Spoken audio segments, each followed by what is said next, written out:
The Bible teaches man was made in God's image and lived over 900 years.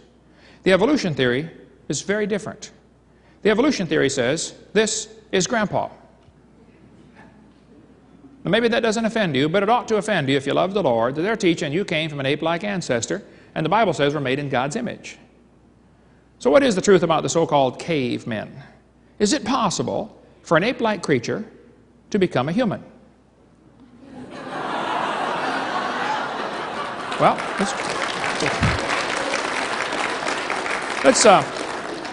let's discuss a few of these so-called cavemen. It depends what you mean by caveman. Many people in the Bible lived in caves. There are cavemen today, people who are living in caves, like Osama bin Laden, okay? So there's the world's most wanted caveman right there, probably hiding at a 7-Eleven someplace. Let's talk about a few of the so-called cavemen here. Nebraska man's a good place to start. You know, all they found for a Nebraska man was one tooth. Somebody found a tooth in Nebraska, Sioux County, Nebraska, near Colorado, and said, wow, this looks like half man, half ape tooth.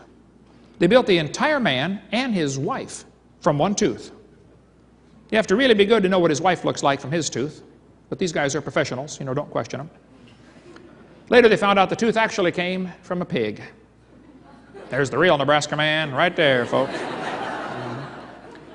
Piltdown man was in the textbooks for over 40 years, and yet it was a deliberate fraud. In 1912, the New York Times announced, Darwin theory proved true. They found the Piltdown man. This was a hoax. Somebody took a human skull and an ape's jawbone, filed them down, and made them fit together. Fooled the experts. It was in the textbooks for 40 years. I wonder how many kids had their faith destroyed during that 40-year span of history. I wonder how many kids went to school and some teacher said, boys and girls, we got proof for evolution. Piltdown man. Teachers, now you listen carefully. If you're teaching something that supports the evolution theory, you're going to stand before God one of these days and be judged for every idle word that you speak. And if you destroy a child's faith, you better read Matthew chapter 18, verse 6. You'd be better off with a millstone hanged about your neck and drowned in the depth of the sea. And those folks that taught that for 40 years are in serious trouble when they stand before God. It was a hoax. Neanderthal man is still in the textbooks. But it was proven 50 years ago it's just an old man with arthritis. Neanderthal man was named after Neander Valley, where it was found in Germany. And Neander Valley was named after a guy named Joachim Neander, who wrote the song in your songbook, Praise to the Lord, the Almighty, the King of creation. They found this old skeleton, petrified skeleton in this valley, and the back was bent over, and they named it the Neanderthal man. It was quite obviously a human, but the back was curved. And since apes are four-legged, walks leaning over, and man walks on two legs, later on somebody said, well, you know, we need some evidence for evolution. Let's go use that old man we found. So they said, see, his back has been over because he's slowly coming up. No, he has arthritis. He's slowly going down. They've known that all along. It's not a missing link at all. About 300 Neanderthal skeletons have now been found, all of them perfectly normal like ours. Their brain is bigger than ours, 13% bigger on average. Average height of the males was 5'9", of the females 5'3". Same as today. But yet they say it's a missing link. They gave the same Neanderthal skull to 9 different artists and said, what did it look like?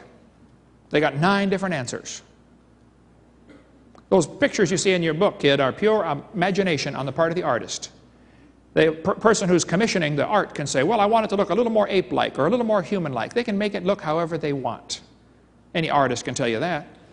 Jack Coazzo studied the Neanderthals very carefully. He went and studied the originals. He brought an X-ray machine with him. He's a dentist, studied 32 years. He studied the growth of the human face as an orthodontist.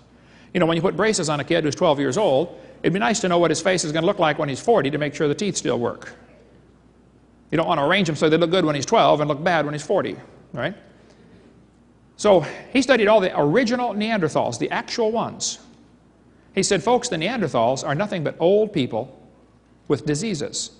See, before the flood, they lived to be over 900. After the flood, they still lived to be 400 years old.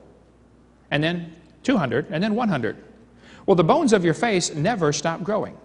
Coazzo's got an excellent book on that and videotapes on this topic. The bones of your eyebrow ridge grow all your life. You don't notice it till you get to be 70 or 80 or 90 or 100 years old, but they start to stick out. A person that lived to be 200 or 300 would have big eyebrow ridges. And the back of the head would elongate because of the muscles always pulling your head back.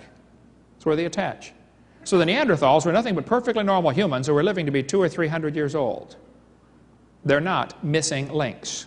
Get the book Buried Alive. You can get it from our website or on our catalog back there. Cro-Magnon man was perfectly normal in every respect. So why do they call that a missing link?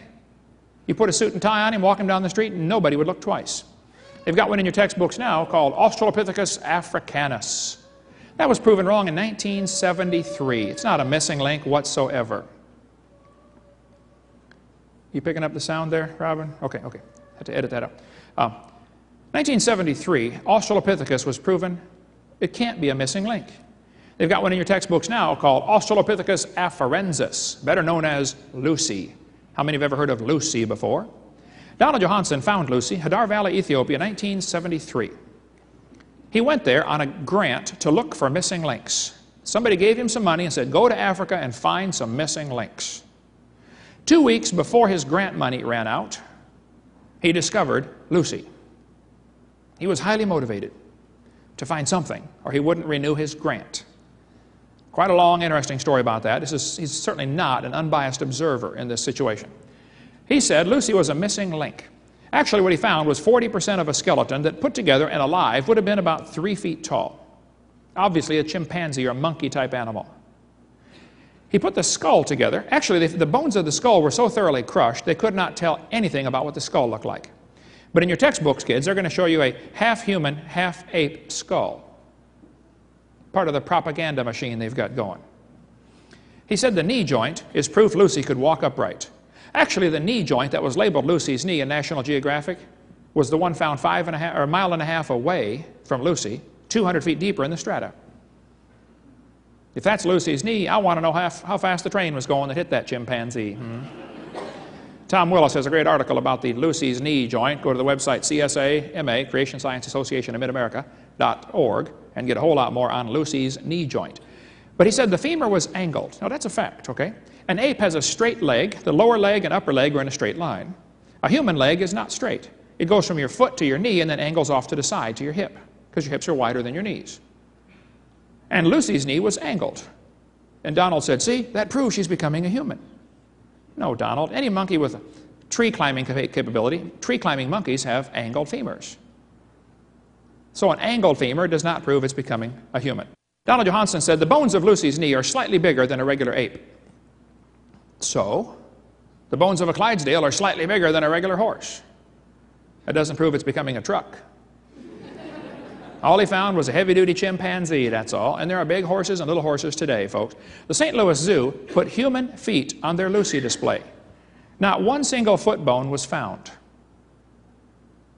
Every other Australopithecine that has been found, and several have been found, all of them had curled toes. They call them a knuckle walker. You know, chimpanzees don't walk flat on their feet. They walk on their knuckles, because their foot's designed like your hand for grabbing a tree branch.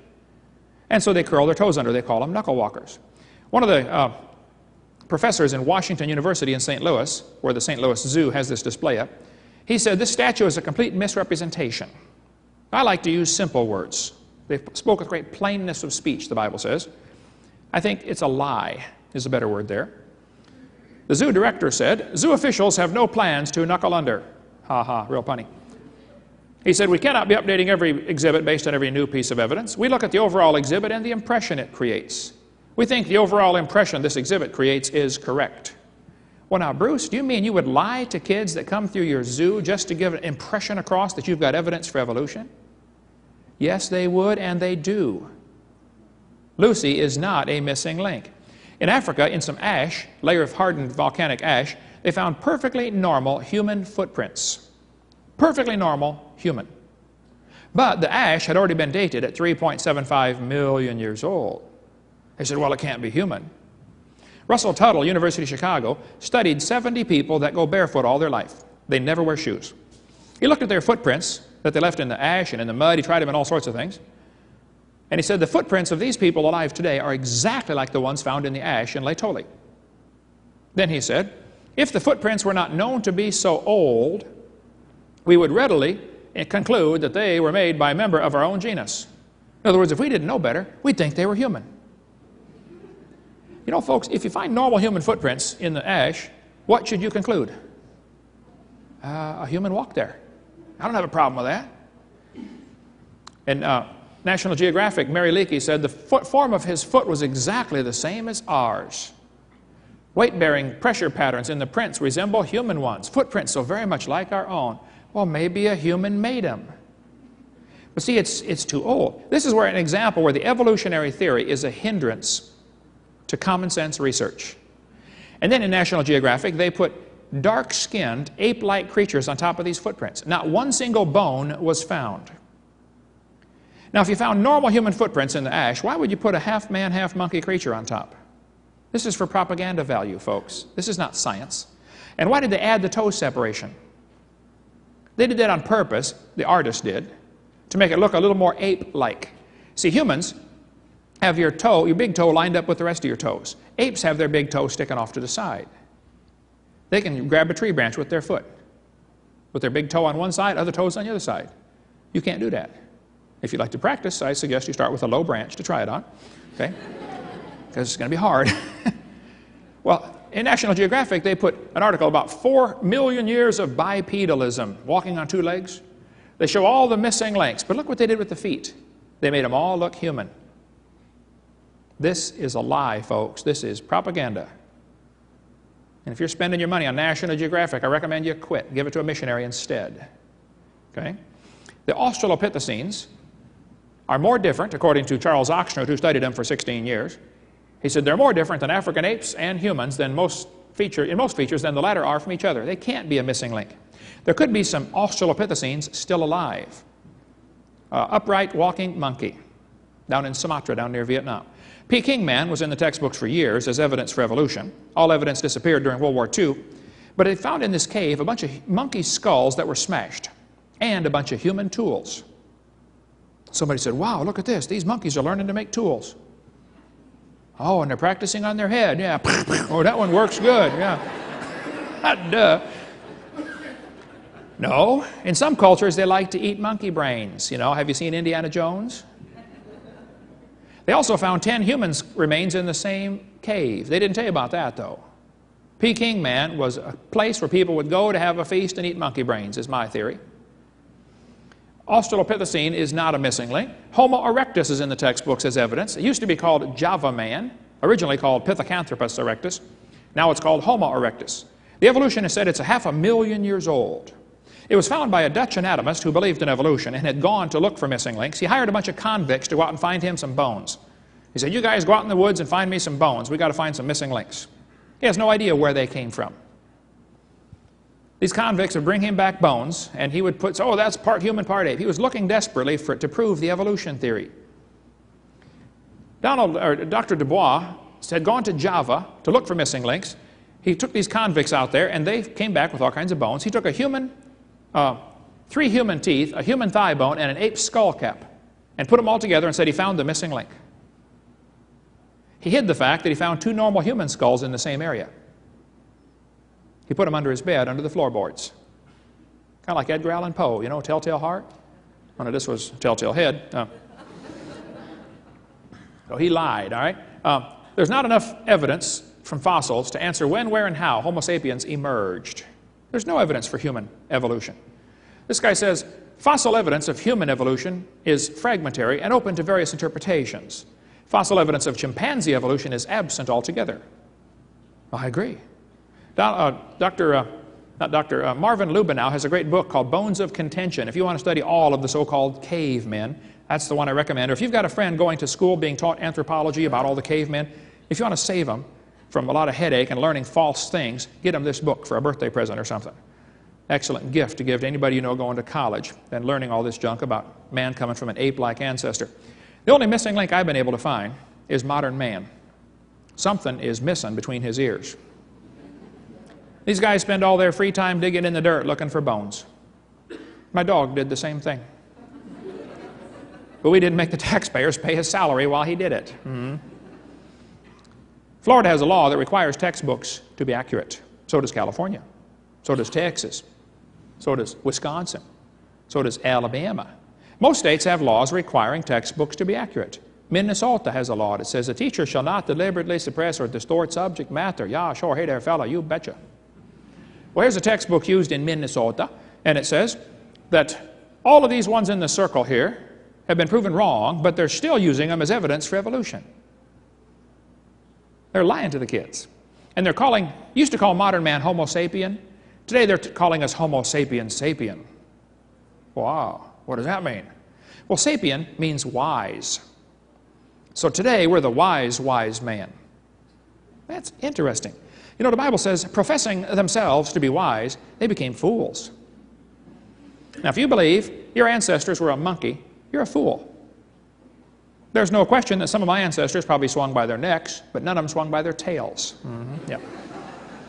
Now look, if you find a fossil in the dirt, all you know is it died. You don't know it had any kids. You sure can't prove it had different kids. And why would you think a bone you found in the dirt can do something animals today cannot do, which is produce something other than their kind? Hey, did you know chimpanzees are still having babies? Why don't they make another human and let's watch it this time? See, evolution only happens in the imagination, never in reality.